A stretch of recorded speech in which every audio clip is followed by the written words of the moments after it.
Assalamu alaikum everyone. Today we're gonna talk about the multiplication of 11. Welcome to the second video in the lightning math series.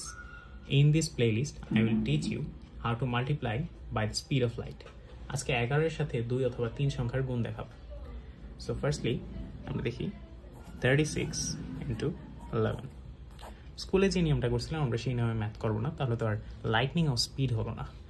So প্রথমে আমরা 3 আর 6 এর মধ্যে 3 সামনে লিখব আর 6 পিছনে লিখব আর মাঝখানে লিখব 3 plus 6, so এখানে হবে 396. So let's try another number.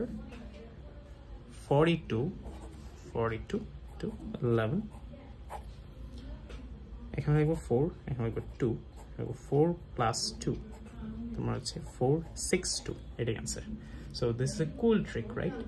So এই মাঝখানের নাম্বারটা যদি 9 এর উপরে উঠে যায় তাহলে এই ম্যাথটা কেমন হবে? Let's see. 37 into 11. So প্রথমে লিখব 3, তারপর হচ্ছে 3 plus 7, এখানে লিখব 7. So এটা হয়ে যায় 10, right? So এই 10 এর 1টা ক্যারি হিসেবে সামনে চলে যাবে and 3 এর সাথে প্লাস হয়ে যাবে. So এখানে 3 plus 1 4 0 7, এই 0টা কিন্তু থাকবে, রাইট? এখন আমরা 3 সংখ্যার একটা নাম্বার দেখি। 3 সংখ্যার নাম্বারটা হচ্ছে 423 into 11. 3 সংখ্যার নাম্বারটা হচ্ছে প্রথমে 4 লিখব, লাস্টে হচ্ছে 3 লিখব। এখানে 4 plus 2, এখানে লিখব 2 plus 3, 4 6 5 3.